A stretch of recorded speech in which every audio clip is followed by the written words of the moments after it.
नमस्कार दोस्तों, कैसे हैं आप सभी लोग। मैं उम्मीद करता हूं आप बहुत अच्छे से रात दिन एक करके अपनी पढ़ाई कर रहे होंगे। दोस्तों, आप सभी लोगों का मोस्ट वेलकम है आज के हमारे ज्योग्राफी स्पेशल बैच के सिलेबस डिस्कशन वीडियो में। यानी कि जो हमारा बैच ये 2 महीने में एक बार आता है, तो क्या ऐसा खास होता है इस वाले बैच में जो कि टारगेटेड करते हैं हम इस वाले बैच को हाई स्टैंडर्ड एग्जाम, जैसे कि स्क्रीन पर आपको दिख रहे हैं। यूपीएससी है, स्टेट पीसीएस है, सीडीएस है, टीजीटी पीजीटी है, नेट जेआरएफ है और सीएपीएफ का एग्जाम है। दोस्तों, इस बैच में जो क्लासेस हैं टोटल वो 140 लाइव क्लास हैं और साथ ही साथ रिकॉर्डेड वीडियो भी दी जाती हैं। वो ये बात ध्यान में रखते हुए कि मानकर चलो किसी स्टूडेंट का बहुत जल्दी एग्जाम है तो वो अपने सिलेबस को कवर कर जाए। कंटेंट की अगर मैं बात करूंगा इस बैच में, तो कंटेंट में एनसीईआरटी इंक्लूडेड रहेगा। यानी कि जब आप कंटेंट को पढ़ रहे होगे हमारे साथ तो आपको एनसीईआरटी में बिल्कुल भी दिमाग लगाने की जरूरत नहीं है, सारा सब कुछ हम लोग आपको करवा रहे होंगे। स्टैंडर्ड कंटेंट का यहां पे मतलब ये है कि जितनी भी मार्केट में बड़े स्तर की बुक आती हैं, चाहे वो सबिन सिंह है, चाहे वो जीसी लियोंग है, चाहे वो डीआर खुल्लर है, सारी की सारी बुक का जो कंटेंट है वो इंक्लूडेड रहेगा इसमें। साथ ही साथ जो कंटेंट आप लोगों को पढ़ाया जाएगा वो मैप इंक्लूडेड होगा। यानी कि शुरू से लेके एंड तक एक एक चीज को बड़े आसान तरीके से आपको मैप की हेल्प से हर एक चीज को एक्सप्लेन किया जा रहा होगा। और साथ ही साथ जब हम इतना सब कुछ पढ़ लेंगे तो आपके माइंड में एक डाउट आएगा कि सर जो ये बैच है, ये जो हमने पढ़ा है, इसमें से क्वेश्चंस कैसे आते हैं। तो उस चीज के लिए ध्यान में रखा गया है कि प्रीवियस ईयर क्वेश्चंस को भी आपको साथ के साथ हम लोग कराते चलें। दोस्तों, अब जब हम सिलेबस की बात करेंगे तो आपको अच्छे से पता है कि जो ज्योग्राफी है उस ज्योग्राफी को 2 सेक्शन में हम मोटे मोटे तौर पर डिवाइड कर सकते हैं। एक होता है फिजिकल ज्योग्राफी और एक होता है ह्यूमन ज्योग्राफी। अगर मैं फिजिकल ज्योग्राफी की बात करूंगा तो फिजिकल ज्योग्राफी में सभी के सभी नेचुरल कंपोनेंट्स आते हैं जो हमारी अर्थ से रिलेटेड हैं या अर्थ पर एग्जिस्ट करते हैं। फॉर एन एग्जाम्पल अगर हम यहां बात करेंगे तो माउंटेन है, प्लेट्यू है, रिवर है, इन सब की अगर हम बात करेंगे तो ये फिजिकल ज्योग्राफी का पार्ट होते हैं। वहीं आर्टिफिशियल कंपोनेंट्स की अगर हम बात करेंगे तो इसमें क्या क्या आ सकता है सर। इसमें आएगा इंडस्ट्रीज है, ट्रांसपोर्टेशन है ना, पॉपुलेशन है और क्या नाम है, ये सारे के सारे इसमें आएंगे। ओके, चलिए जी, अब हम आगे बढ़ते हैं।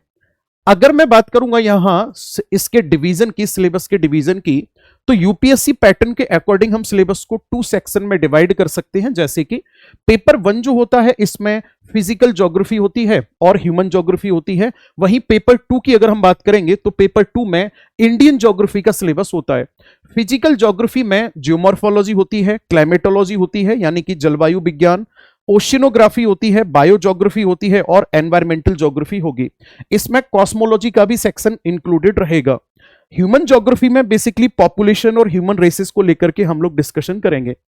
पेपर 2 में इंडियन ज्योग्राफी में फिजिकल, ह्यूमन, पॉलिटिकल और कॉन्टेम्प्रेरी इशू में डिवाइड कर सकते हैं। अब चलो, आपको लग रहा होगा कि सर कुछ समझ में नहीं आ रहा है, तो मैं एक एक करके इन सारी चीजों को एक्सप्लेन करता हूं। देखो, सबसे पहले हम बात करते हैं ज्योमॉर्फोलॉजी की। दोस्तों, बात यह आती है कि जो ज्योमॉर्फोलॉजी होती है ये है क्या। इसको हिंदी में भू आकृति विज्ञान कहा जाता है और इसकी डेफिनेशन की अगर हम बात करेंगे तो साफ लिखा हुआ है, study of land form of surface and their shape. यानी कि हमारी पृथ्वी की सतह पर जितनी भी स्थलाकृतियां हैं और उनकी आकृति कैसी है, उनकी शेप कैसी है, जब हम इस चीज की स्टडी करते हैं तो इसी को फिर ज्योमॉर्फोलॉजी कहा जाता है। ज्योमॉर्फोलॉजी में अगर हम चैप्टर्स की बात करेंगे तो सबसे पहला जो चैप्टर आता है वो आता है ओरिजिन ऑफ अर्थ क्रस्ट और इंटीरियर। यानी कि हमारी जो पृथ्वी है, हमारी पृथ्वी की उत्पत्ति कैसे हुई और हमारी अर्थ का इंटीरियर पार्ट कैसा है, कैसे बना हुआ है, उसमें कितनी लेयर्स पाई जाती हैं और उन लेयर के क्या क्या अपनी स्पेसिफिक क्वालिटीज हैं, वो हम सब कुछ इसमें डिस्कस करेंगे। यानी कि crust, mantle core, lithosphere, asthenosphere, mesosphere और बैरीस्फीयर, इन सब के बारे में हम लोग डिस्कस करेंगे। नेक्स्ट जो चैप्टर होगा फिर हम आपको यहां पे कुछ थ्योरीज के बारे में डिस्कशन करवाएंगे और बेसिकली ये 3 थ्योरी हैं। एक है कॉन्टिनेंटल ड्रिफ्ट थ्योरी जिसको बैगनर के द्वारा दिया गया था, एक है सी फ्लोर स्प्रेडिंग थ्योरी जिसको हैरी हेस के द्वारा एक्सप्लेन किया गया था, एक है प्लेट टेक्टोनिक थ्योरी। दरअसल में जो इन दोनों सिद्धांत से जितनी बातें हमें एक्यूरेट पता चल पाई उन सबको एक सिद्धांत में जोड़ दिया गया और ये तीनों के तीनों सिद्धांत मिलकर के हमें इस बात को बता रहे होते हैं कि हमारी अर्थ पर जितनी भी इंटरनल एक्टिविटी होती है उन सब के पीछे जो जियोथर्मल एनर्जी है, जो पृथ्वी की भूतापीय ऊर्जा है, वो आती कहां से है, हमारी अर्थ पर माउंटेन कैसे बनते हैं, हमारी अर्थ पर प्लेट्यू का फॉर्मेशन कैसे होता है, हमारी अर्थ पर आइलैंड्स का फॉर्मेशन कैसे होता है, वॉल्केनिक इरप्शन क्यों होता है, और भूकंप, ज्वालामुखी क्रिया जैसी ये सभी की सभी घटनाओं का क्या रिलेशन है। ये तीनों सिद्धांत बहुत काम के सिद्धांत हैं और हम इनको एक एक करके with previous year questions discuss कर रहे होंगे। इसके बाद जो अगला चैप्टर आएगा वो होगा force related to the earth, यानी कि हमारी पृथ्वी से संबंधित बल।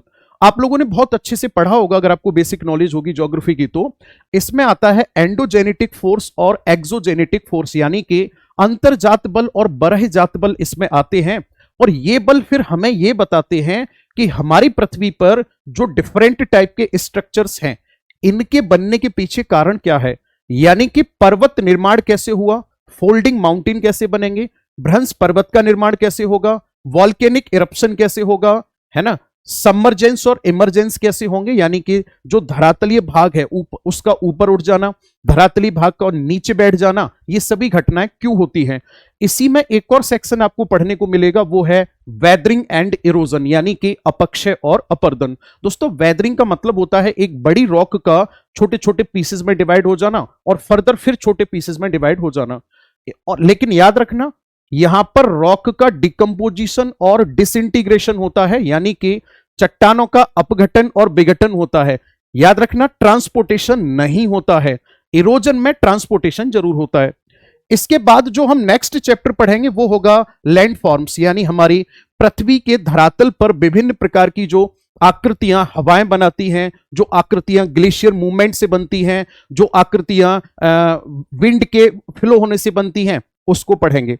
आगे अगर हम बात करेंगे तो वॉल्केनो एंड इसके टाइप के बारे में हम लोग डिस्कस करेंगे कि पूरे विश्व में कितने प्रकार के ज्वालामुखी पाए जाते हैं, और जो ज्वालामुखी हैं वो ज्वालामुखी जो हैं वो ज्वालामुखी कितने प्रकार के हैं और विश्व में कहां कहां हैं। नेक्स्ट अगर मैं बात करूंगा तो इसी में अगला पॉइंट होगा अर्थक्विक, यानी हम लोग डिस्कस करेंगे इसमें अर्थक्विक के बारे में कि जो अर्थक्विक है वो पूरे विश्व में कहां कहां भूकंप आते हैं और इन भूकंप के आने के पीछे जो मुख्य कारण है वो क्या है। विश्व में जो भूकंप आते हैं इन भूकंप के आने के पीछे मुख्य कारण क्या है, ठीक है। नेक्स्ट अगर हम बात करेंगे तो अगला चैप्टर होगा रॉक एंड इट्स टाइप। यहां पर दोस्तों हम लोग डिस्कस करते हैं बेसिकली चट्टानों के बारे में और साथ ही साथ चट्टानों के प्रकार के बारे में, क्योंकि विश्व में जगह जगह पर आप एक चीज देखोगे कि कुछ चट्टानें खत्म हो रही हैं और कई जगह पर कुछ चट्टानों का लगातार निर्माण हो रहा है। तो ये सारी चीजें हमें सीखने को मिलेगी कहां पर, 9th चैप्टर में रॉक और उसके टाइप में। इसके बाद दोस्तों मेन मुद्दे की बात पर आ जाते हैं, कॉन्टिनेंट ऑफ द वर्ल्ड, यानी कि विश्व के प्रमुख 7 महाद्वीप। और इन विश्व के प्रमुख 7 महाद्वीप की अगर हम बात करेंगे तो यहां पर हम लोग डिस्कस करते हैं कि जो विश्व के प्रमुख महाद्वीप है उनका जियोलॉजिकल स्ट्रक्चर क्या है, इकोलॉजिकल एस्पेक्ट क्या है, और इसी को फिर हम वर्ल्ड मैपिंग के नाम से भी जानते हैं। अब आ जाते हैं हम नए सेक्शन में, क्लाइमेटोलॉजी। दोस्तों सबसे पहली बात, जलवायु विज्ञान है क्या, आपको सामने दिख रहा है। जलवायु विज्ञान की अगर हम बात करेंगे तो study of earth climate including weather pattern and atmospheric condition, यानी कि हमारी पृथ्वी के चारों तरफ जो क्लाइमेटिक कंडीशन है, यानी कि जो वेदर है, जो एटमॉस्फेरिक कंडीशन है, उनकी जब हम स्टडी करते हैं तो इसको वेदर कहा जाता है। जब हम फिक्स टाइम पर एटमॉस्फेरिक कंडीशन में होने वाले चेंज को स्टडी करते हैं तो इसको सीजन कहा जाता है। और जब हम इसी एटमॉस्फेरिक चेंज को पिछले 32 वर्ष का जब हम एवरेज स्टडी करते हैं तब इसे कहा जाता है क्लाइमेट। तो अब बात कर लेते हैं इसमें चैप्टर कौन कौन से पढ़ने वाले हैं हम। इसमें जो पहला चैप्टर हम लोग डिस्कस करेंगे वो, और आपके बैच की शुरुआत मैंने यहीं से की है, origin of atmosphere and layer, यानी जो हमारी पृथ्वी का वायुमंडल है ये वायुमंडल बना कैसे और इसमें कितनी लेयर पाई जाती हैं। हम 2 तरीके से वायुमंडल का यहां पर विभाजन करते हैं, एक टेम्परेचर के आधार पर जिसमें आता है क्षोभ मंडल, समताप मंडल, मध्य मंडल, आयन मंडल, बरह मंडल, ये आ जाते हैं। एक होता है गैसियस अमाउंट के या गैसियस कॉन्सेंट्रेशन के बेस पर, जिसमें मुख्य रूप से क्या नाम है, उसमें मुख्य रूप से सममंडल और विषम मंडल 2 आते हैं। आगे अगर हम बात करेंगे तो जो नया टॉपिक होगा आपका वो होगा एयर सर्कुलेशन मॉडल। दोस्तों यहां पर आपको पता होगा एयर का 3D सर्कुलेशन मॉडल है। अगर हम बात करेंगे एयर सर्कुलेशन की तो इससे हमें यह पता चलेगा कि पूरे विश्व में जो वायु का निर्माण है आखिरकार कैसे हो रहा है, हवाएं चलती कैसे हैं, हवाएं अगर गर्म होकर ऊपर उठ जाती हैं तो कहां जाकर वो हवाएं गिर रही होंगी। आपको मैं बताना चाहूंगा कि विंड का सर्कुलेशन ऐसे होता है कि यहां से हवाएं ऊपर उठेंगी, ऊपर जाकर ठंडी हो जाएंगी तो वापस फर्दर किसी दूसरे स्थान पर जाकर गिरेंगी। यानी एक 3D टाइप में एयर का सर्कुलेशन होता है। तो यहां हम इसके मॉडल वाइज एक एक करके इसको स्टडी करेंगे और जैसे ही आपको यह पता चल जाएगा कि जो विंड है उसका सर्कुलेशन कैसे हो रहा है तो तुरंत आपको फिर यह भी समझ में आ जाएगा कि पूरे विश्व में कहां पर हाई प्रेशर की बेल्ट का फॉर्मेशन होगा और कहां पर लो प्रेशर की बेल्ट का फॉर्मेशन होगा। यानी कि एयर सर्कुलेशन से अगर आप इसको पढ़ने की कोशिश करोगे आप जीवन में नहीं भूलोगे। अगर डायरेक्टली जाओगे ट्रॉपिकल प्रेशर बेल्ट, सब ट्रॉपिकल प्रेशर बेल्ट भूल जाओगे। तो हम लोग सीक्वेंस में ऐसा पढ़ेंगे कि हमें याद करने में ज्यादा दिक्कत न आए, नहीं तो रिवीजन के टाइम पर भूलोगे। फिर आप जब आपको ये सारी बातें समझ में आ जाएंगी फिर हम आपको नया चैप्टर पढ़ाएंगे विंड सर्कुलेशन एंड टाइप, यानी कि हवाओं का परिसंचरण और उसके प्रकार। बेसिकली विंड के टाइप की अगर मैं आपसे बात करूंगा तो आपको अच्छे से पता होगा परमानेंट विंड होती है जिनका डायरेक्शन चेंज नहीं होता पूरे साल, टेम्परेरी विंड होती है जिनका डायरेक्शन सीजन के अकॉर्डिंग चेंज हो जाता है, और लास्ट होती है लोकल विंड। और लोकल विंड के भी दो प्रकार होते हैं, एक होती है वार्म विंड और एक होती है कोल्ड विंड। तो हम इसमें पूरा डिस्कशन करेंगे और मैप से आप लोगों को विश्व की सभी हवाओं के बारे में बताएंगे, क्योंकि हर एक एग्जाम में ये हवाएं पूछ ली जाती हैं कि कौन सी ठंडी हवा है, कौन सी गर्म हवा है। मैं एग्जाम्पल के तौर पे आपसे बताना चाहूंगा आपको, लॉस एंजलिस में जो अभी इतनी बड़ी फॉरेस्ट फायर लगी हुई थी जिससे यूएसए की इकोनॉमी को बड़ा नुकसान हुआ है, उसके पीछे एक विंड का ही कारण था जिसका नाम है सांता आना विंड। और आपको पता होना चाहिए कि एक काराबुरान विंड है जो कि चाइना के गोबी डेजर्ट के आसपास वाले क्षेत्र में चलती है, और जब यही वहां से सैंड को उठा करके हुआंगो नदी में डिपॉजिट कर देती है तो हुआंगो नदी को पीली नदी के नाम से जाना जाता है। एक विश्व में डॉक्टर विंड भी चलती है जो कि मौसम को इतना बेहतर कर देती है कि लोगों की बीमारियां दूर होने लगती हैं। तो ऐसे टाइप की जो यूनिक विंड है हम सारा सब कुछ विद मैप पूरा कवर करेंगे। दोस्तों नेक्स्ट जो आपका चैप्टर होगा वो होगा साइक्लोजेनेसिस, यानी कि चक्रवात निर्माण। पूरे विश्व में चक्रवात कब कहां कैसे आते हैं, चक्रवात कितने प्रकार के होते हैं और चक्रवात के बनने के पीछे कारण क्या है, चक्रवात के क्या क्या फायदे या नुकसान हो सकते हैं, कब बनेगा चक्रवात, कब नहीं बनेगा चक्रवात, फुल डिस्कशन होगा इस वाले टॉपिक पे। नेक्स्ट अगर हम बात करेंगे तो फिर आगे जो चैप्टर होगा वो होगा क्लाउड एंड इट्स टाइप, यानी कि बादल और इसके प्रकार। आपने देखा होगा एग्जाम में क्वेश्चन पूछ लेता है कौन से बादल सबसे ज्यादा ऊंचाई पर होते हैं, कौन से बादल ऐसे हैं जो सबसे ज्यादा वर्षा करते हैं, साइक्लोन जेनेसिस के समय कौन से बादलों का निर्माण होता है। तो इस तरीके के यहां पर हम लोगों को क्वेश्चंस देखने को मिलेंगे। नेक्स्ट जो चैप्टर होगा वो होगा क्लाइमेटिक रीजन एंड क्लासिफिकेशन। आप सब लोगों का मोस्ट फेवरेट जो टॉपिक है कोपेन क्लासिफिकेशन के लिए, जैसे आप सबसे ज्यादा बैचेस में कमेंट करते हो, वो सारा सब कुछ इसमें आ जाएगा। पूरे के पूरे विश्व में कितने क्लाइमेटिक जोन है और उन क्लाइमेटिक जोन को हमने किस तरीके से डिवाइड कर रखा है वो पूरा सब कुछ हम लोग इस वाले चैप्टर में पढ़ेंगे। और लास्ट में जो हम लोग डिस्कस करेंगे, जो काफी ट्रेंड भी चल रहा है टॉपिक का, इसका क्लाइमेट चेंज, यानी क्लाइमेट चेंज का मतलब जलवायु परिवर्तन, और इस जलवायु परिवर्तन के पीछे कारण क्या है और इसके क्या क्या प्रभाव देखने को मिल सकते हैं आगे आने वाले भविष्य में। दोस्तों इतना पढ़ने के बाद ये यूनिट हो जाएगी कंप्लीट। फिर हम नई यूनिट पर आ जाएंगे और वो जो नई यूनिट है वो है ओशियनोग्राफी, यानी कि ये जो नई यूनिट है सर हमारी ये है समुद्र विज्ञान। तो सबसे पहले इसकी डेफिनेशन पर आ जाते हैं। समुद्र विज्ञान है क्या सर? अगर हम बात करेंगे ओशियन की स्टडी जो है वही क्या है, समुद्र विज्ञान है। कितने तरीके से हम ओशियन की स्टडी को कर सकते हैं? हमारे पास तीन तरीके हैं। पहला है फिजिकल, केमिकल और बायोलॉजिकल। तीन तरीके से जब हम महासागरों का अध्ययन करते हैं तो उसी को ओशियनोग्राफी कहा जाता है। इसमें जो पहला चैप्टर है वो है डिवीजन ऑफ ओशियन, यानी कि महासागरों का विभाजन। महासागरों का विभाजन जो किया जाता है वो दो तरीके से किया जाता है। एक तो सनलाइट के बेस पर किया जाता है, एक गहराई के आधार पर किया जाता है। और इसी वाले चैप्टर से आपको यह समझने को मिलेगा कि पूरे के पूरे महासागर में कहां कहां जीव कम होंगे, कहां ज्यादा होंगे, कहां होंगे ही नहीं, और कहां खतरनाक वाले जीव होंगे। जैसे आजकल चर्चा में चल रही है ना, आजकल जो चर्चा में चल रही है कौन सी है वो, डूम्सडे फिश जिसको कहा जा रहा है ना, प्रलयकारी मछली जिसको कहा जा रहा है। तो ऐसे क्रिएचर जो हैं, मरीन क्रिएचर जो हैं, वो कहां पर रहते हैं, वो सारा सब कुछ आपको इसमें पढ़ने को मिल जाएगा। ओशियन बॉटम रिलीफ वाला जो चैप्टर है वो हमें ये बताएगा कि जो महासागरों का तल है वो महासागर नीचे से कैसे हैं, कहां उठा हुआ है, कहां दबा हुआ है, कहां उसमें गड्ढा ज्यादा है, ये इसमें देखने को मिलेगा। वाटर सर्कुलेशन ऑफ ओशियन हमारा नेक्स्ट चैप्टर होगा, और इस चैप्टर में हम स्पेशली पढ़ेंगे ओशियन करंट के बारे में, है ना भाई। जब महासागरों में निम्न गति से जब हॉरिजॉन्टल मूवमेंट स्टार्ट हो जाता है वाटर का with definite direction and velocity, then it called ocean current. तो ओशियन करंट कैसे बनती हैं, इनका क्या प्रभाव होता है हमारे एटमॉस्फेरिक कंडीशन पर, कहां गर्म होंगी कहां ठंडी होंगी, पूरा डिटेल में पढ़ेंगे। इसके बाद में फिर नेक्स्ट आ जाता है सी वेव, समुद्री तरंगे। सी वेव दोस्तों क्लाइमेटिक चेंज होने की वजह से बड़ी खतरनाक हो रही है, और अभी सी वेव सबसे ज्यादा हमारे भारत में प्रभावित कर रही है मालाबार तट को। आपको यह बात पता होनी चाहिए कि केरल का जो तट है वो एक साल में 6 मीटर के ऑर्डर में घटता जा रहा है, यानी अंदर की तरफ धंसता जा रहा है, जमीन कम होती जा रही है केरल की, वो सी वेव की वजह से ही ऐसा हो रहा है। इसके बाद फिर हम पढ़ेंगे टाइड के बारे में और सुनामी के बारे में, यानी कि ज्वार और सुनामी कैसे बनते हैं, कहां आते हैं। दोस्तों नेक्स्ट जो चैप्टर होगा वो होगा मरीन रिसोर्स वाला, यानी समुद्री संसाधन वाला।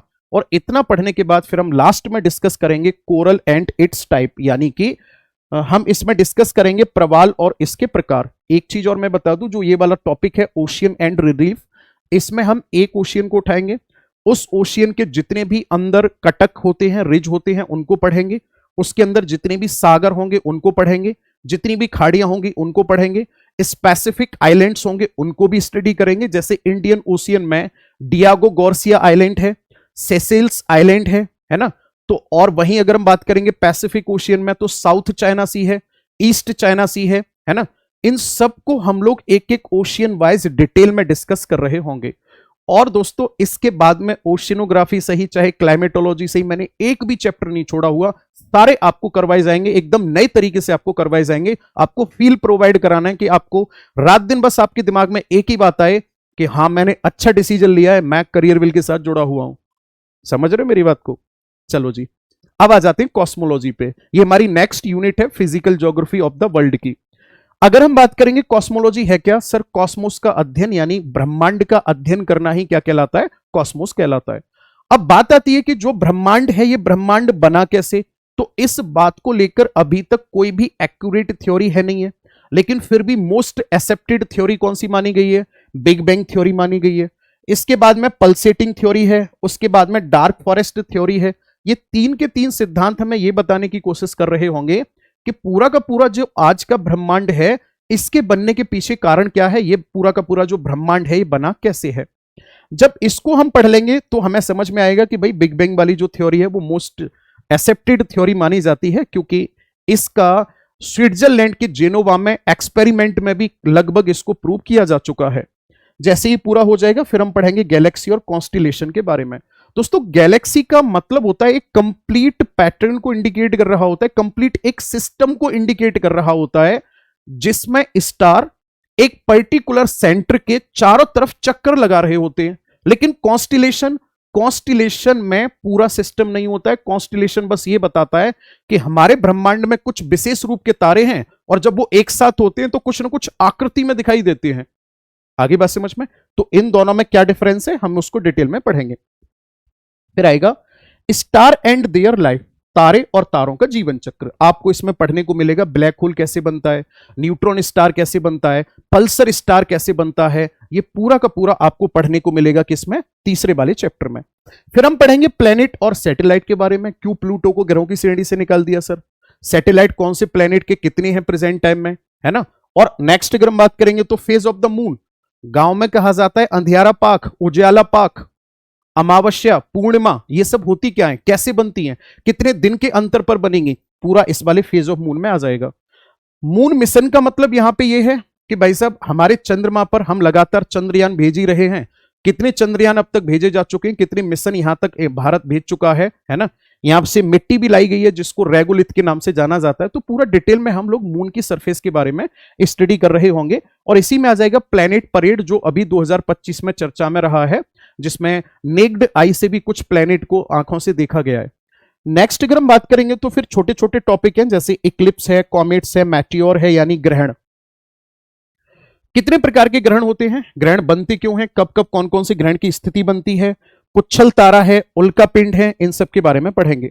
Globe and motion of earth, यानी कि ग्लोब पर आ जाएगा आपका अक्षांश और देशांतर, और वहीं मोशन ऑफ अर्थ यानी पृथ्वी की गतियां।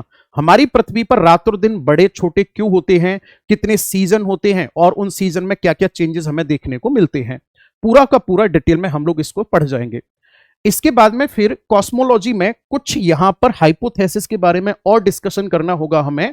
जो हाइपोथेसिस है उनमें कांट की हाइपोथेसिस है, और लाप्लास है, चैम्बरलिन है, जीन और जेफरी की हाइपोथेसिस है। ये हमें ये बताने की कोशिश करते हैं कि भाई पृथ्वी की उत्पत्ति लगभग कैसे रही होगी। और याद रखना, हाइपोथेसिस एकदम एक्यूरेट तो नहीं होगी, पॉसिबिलिटी को इंडिकेट कर रही होगी कि यह ऐसा रहा होगा, पृथ्वी से एक पिंड आके टकराया होगा, सूर्य से एक पिंड आके टकराया होगा, मतलब वहां पे पॉसिबिलिटी को इंडिकेट किया जाता है। इतना सब कुछ पढ़ने के बाद कॉस्मोलॉजी हमारी हो जाएगी पूरी तरह से फिनिश। अब हम बढ़ जाएंगे बायोज्योग्राफी की तरफ से, इसमें एडिशनल है। दोस्तों बायोज्योग्राफी है क्या, biogeography basically study of how species and ecosystem are distributed across the earth. यानी कि जो स्पीसीज हैं, जो इकोसिस्टम हैं, वो कैसे उनको क्या नाम है डिस्ट्रीब्यूट किया गया है हमारी नेचर के द्वारा अर्थ पर। और इसमें जो मेन स्टडी की जाती है वो सॉइल को लेकर के की जाती है। सॉइल जेनेसिस एंड फैक्टर, कौन कौन से ऐसे कारक हैं जो मिट्टी के निर्माण में भाग लेते हैं, कौन कौन से ऐसे कारक हैं जो मिट्टी के निर्माण में भाग लेते हैं और एक्टिव फैक्टर में आते हैं। और फिर इसके बाद में फिर हम पढ़ेंगे सॉइल प्रोफाइल। मिट्टी का जब निर्माण होता है ना, तो परतें बनती चली जाती है मिट्टी के अंदर। तो फिर हम इसमें पढ़ेंगे कौन कौन सी लेयर है, जैसे होरिजन ए है, होरिजन बी है, होरिजन सी है, उन सब के बारे में हम लोग डिस्कस कर रहे होंगे। साथ ही साथ फिर हम इसमें पढ़ेंगे सॉइल इरोजन और डेजर्टिफिकेशन के बारे में, यानी कि मृदा अपरदन कितने प्रकार का होता है, कैसे कैसे मृदा का अपरदन होता है, और मरुस्थलीकरण क्या है जो कि हमारे भारत के लिए गंभीर समस्या बना हुआ है। आगे हम पढ़ेंगे विश्व में कितने प्रकार की मिट्टियां पाई जाती हैं और वो मिट्टियां कहां कहां पर हैं। बहुत सारी यूनिक टाइप की सॉइल पाई जाती हैं जिनके बारे में हम लोग यहां पे डिस्कशन करेंगे। नेक्स्ट होगा प्रॉब्लम्स ऑफ डिफॉरेस्टेशन, यानी कि वन के कटाव से कौन कौन सी समस्याएं उत्पन्न हो रही हैं। और दोस्तों इसके बाद फिर एंट्री होती है हमारे प्यारे भारत की। हमारे भारत की ज्योग्राफी में सबसे पहला जो चैप्टर होगा हमारा वो होगा structure and relief of India, यानी कि भारत की संरचना और उच्चावच। इसमें हमें पढ़ने को मिलेगा कि हमारा भारत शुरुआत में किस कॉन्टिनेंट के साथ जुड़ा हुआ था, अफ्रीका के साथ जुड़ा हुआ था, कैसे टूटा, कौन कौन सी चट्टानों का निर्माण हुआ, दक्कन प्लेट्यू कैसे बना, मिनरल बेल्ट का कैसे फॉर्मेशन हुआ, कौन सी चट्टानें हमारे भारत में पाई जाती हैं, पूरा का पूरा डिटेल में हम लोग आपको इसमें पढ़ा रहे होंगे। नेक्स्ट जो चैप्टर होगा वो होगा border of India with political aspect. Bharat की सीमा के बारे में तो पढ़ना है, लेकिन हमें जियो पॉलिटिक्स को भी ध्यान में रखना है कि कौन सी कंट्री के साथ हमारे कौन से प्रोजेक्ट चल रहे हैं, कोई डिस्प्यूट तो नहीं है, और है तो उसके पीछे कारण क्या है। आगे अगर मैं बात करूंगा तो फिजिकल फीचर्स ऑफ इंडिया, यानी भारत का भौतिक विशेषताएं क्या है, हमारे भारत की भौतिक विशेषताएं। इसमें मुख्य रूप से अगर देखा जाए तो माउंटेन को सबसे पहले पढ़ा जाता है, उसके बाद फिर प्लेट्यू को। नेक्स्ट अगर हम बात करेंगे तो फिर हम यहां पे बात करते हैं नदन एंड कोस्टल प्लेन्स के बारे में, यानी कि उत्तर का मैदान और तटीय मैदान। नेक्स्ट अगर हम बात करेंगे तो आइलैंड्स और डेजर्ट आ जाते हैं, यानी कुल मिलाकर के ये 6 ऐसे छोटे छोटे चैप्टर हैं जो हमारे इंडिया के फिजिकल फीचर्स को एक्सप्लेन करते हैं।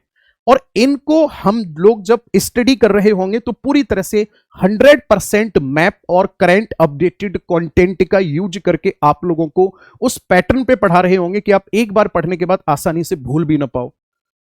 आगे जो हमारा चैप्टर होगा वो होगा drainage pattern and river terms. Drainage pattern का मतलब एक नदी का जब पानी बहना शुरू करता है तो वो कैसे कैसे रास्तों से होकर बहता है। जैसे आप लोगों ने सुना होगा डेंड्रिक होता है, रेक्टेंगल होता है ना, सेंट्रीपिटल होता है। तो इस तरीके से नदियां जो हैं वो कितने प्रकार से बह सकती हैं, आप इस बात को ऐसे भी कह सकते हो। रिवर टर्म्स का मतलब होता है नदियों से संबंधित शब्दावली, यानी कि आप यहां पर स्टडी करोगे कि रिवर बेसिन क्या है, रिवर वैली क्या है, ट्रिब्यूटरी क्या है, डिस्ट्रीब्यूटरी क्या है, नदियों से संबंधित जितने भी वर्ड होते हैं। जब मैं इन सभी वर्ड को आप लोगों को सिखा दूंगा उसके बाद में फिर मैं बात करूंगा आपसे इंडियन रिवर के बारे में विद मैप। और रिवर में हम रिवर की सहायक नदियों की बात करेंगे, नदियों से संबंधित विवाद की बात करेंगे, और साथ ही साथ हम बात करेंगे मल्टीपर्पज प्रोजेक्ट, यानी कि अगर मैं इसी को देसी भाषा में कहूं तो डैम ऑफ इंडिया के बारे में हम लोग डिस्कशन करेंगे।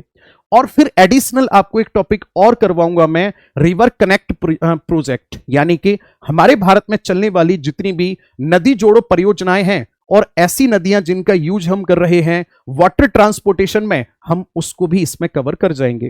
दोस्तों इसके बाद फिर जो हमारा नेक्स्ट यहां पे जो टॉपिक होंगे, वो आगे के जो टॉपिक होंगे उनमें आएगा climate of India. Climate of India वाले टॉपिक में सबसे पहले थर्मल कॉन्सेप्ट ऑफ मॉनसून के बारे में डिस्कशन करेंगे, उसके बाद में जेट स्ट्रीम कॉन्सेप्ट के बारे में, और फिर ITCZ मॉडल के बारे में।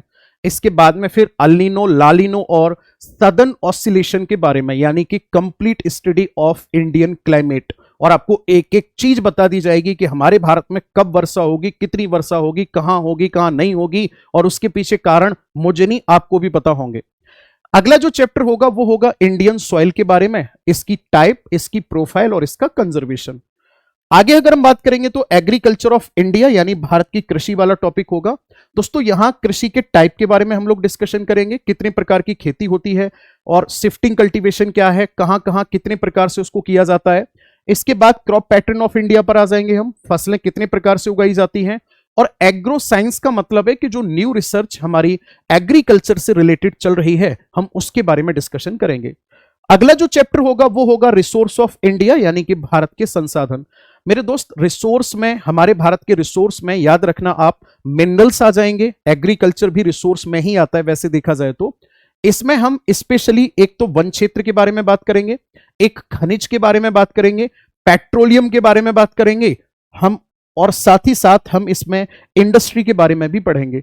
इंडस्ट्री में एक एक करके सारा डिटेल में पढ़ाया जाएगा कि हमारे भारत में कौन सी इंडस्ट्री की शुरुआत कौन से सन में हुई, कहां से हुई, आज उसकी रैंकिंग क्या है, इंडिया लेवल पर, स्टेट वाइज और वर्ल्ड लेवल पर कंट्री वाइज क्या रैंकिंग चल रही है। ट्रांसपोर्ट ऑफ इंडिया में आप तीनों तरीके के ट्रांसपोर्ट को डिस्कस करोगे, water transport, air transport, land transport. इसको पूरा डिस्कस करने के बाद फिर ये स्टैटिक टाइप के टॉपिक आ जाएंगे, सेंसस ऑफ इंडिया और लेक्स ऑफ इंडिया, इनको भी आप लोगों को पढ़ाया जाएगा तसल्ली से। अब आ जाते हैं दोस्तों मैपिंग पर। मैपिंग का क्या रखेंगे हम, कॉन्टिनेंट की जो मैपिंग होगी, जो मैं आपको करवाऊंगा 7 कॉन्टिनेंट की, उसमें जियोलॉजिकल एस्पेक्ट हम पढ़ेंगे। सबसे पहले मान के चलो अफ्रीका कॉन्टिनेंट है, अफ्रीका कॉन्टिनेंट की चट्टानें कैसी हैं, कब बनी, क्यों बनी, कैसे बनी, क्या पाया जाता है उनमें और क्यों पाया जाता है, बिल्कुल तोड़ के रख देंगे चट्टानों को। फिजिकल फीचर्स, जैसे अभी मैंने बताया इंडिया में 6 तरीके के, यानी कि वहां पे कौन से पठार हैं, पर्वत हैं, कौन से मैदान है वहां पे, कौन से मरुस्थल हैं वहां पे।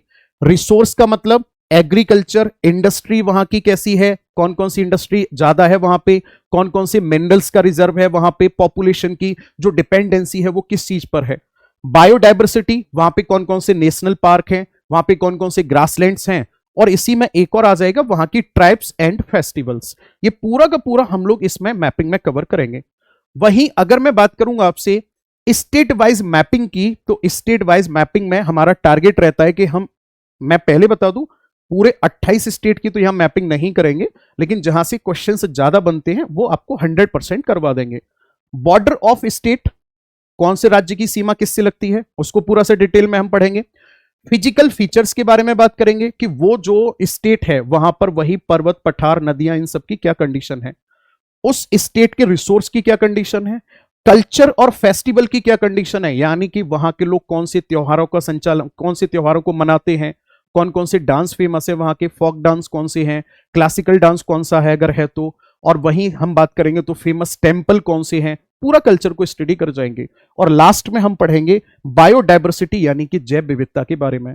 दोस्तों ये जो सिलेबस है वो मैंने आपको एक्सप्लेन करने की कोशिश की है पीपीटी से, और इसका पीडीएफ आपको मिल जाएगा एप्लीकेशन पर। इतना सब कुछ करवाया जा रहा है आपको, और वो भी केवल और केवल 699 रुपए में। तो आपको लगता है कि कुछ भी सोचने की आपको जरूरत है? नहीं नहीं, बता दो अगर लग रहा हो तो जरूरत है। ठीक है, चलो मैं आप लोगों से मुलाकात करूंगा लाइव क्लास में। तब तक के लिए thank you so much, have a nice day.